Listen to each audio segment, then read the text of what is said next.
Now I'm going to show you how to update a contact form.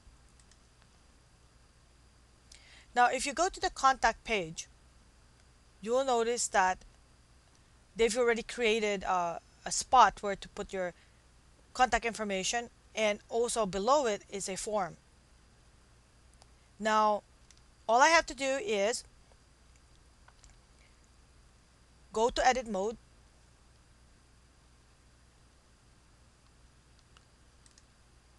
and to update this form all you have to do is edit it. So here are the fields that's on your form. Well, I don't want to have this much information. The way the net is today, a lot of people are very weary about how much information to provide. So for contact information only, for people to contact you, you should really not ask for too much information. So the first thing I would ask is just their first name. I would remove the last name. That's all you have to do is delete the fields. Emails something I want, and then delete the address, city, state, zip, and then of course the comments. And I wouldn't call it comments, I would say questions.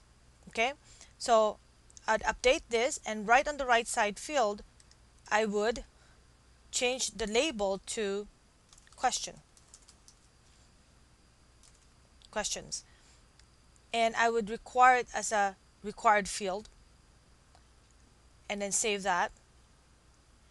And then the email address I want it also as a required field, and click save. And then the first name is also a required field, meaning when I put a required field, it means that they can't process the form until they fill these fields with this information. So this is the minimum type of information I want on my contact form. And then I can put something like a survey. I just want to add something simple like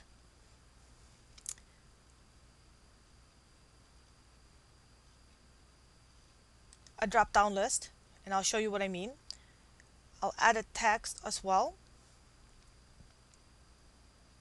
Oh, actually that's not the one I want. I want a title.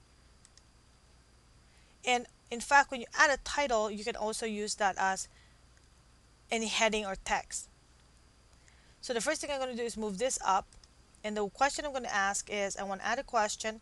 I want to ask, where did you discover us? As a question mark. I want that to be a heading, and in bold,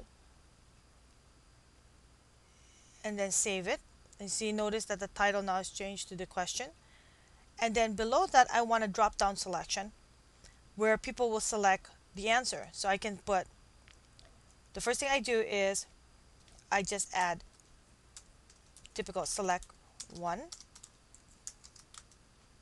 Actually I'll put please select one.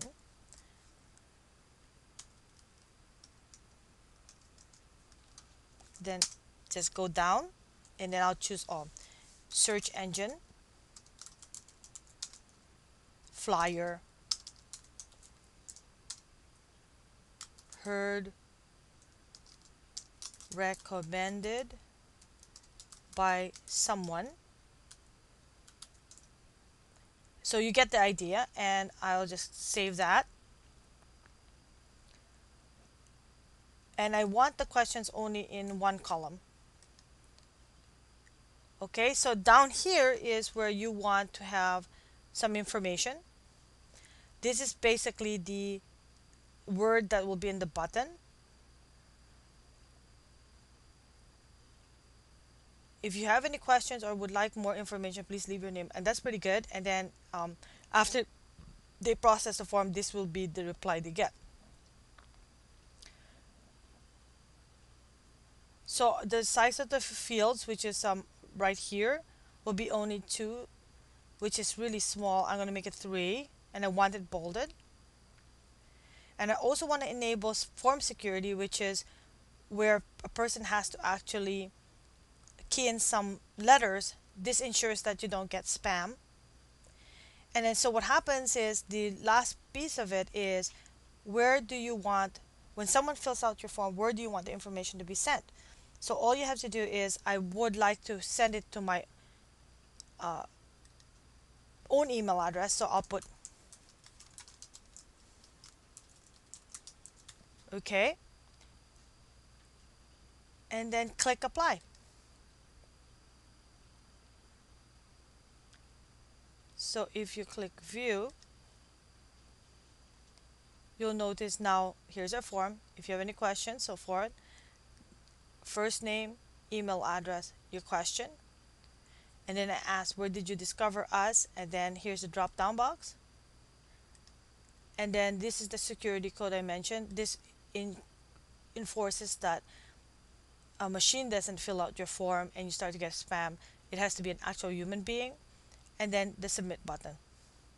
So I hope you can see how easy it is to build forms in your site. And with this feature, form feature, you can actually create questionnaires, surveys, not just a contact form. And I hope you see the potential.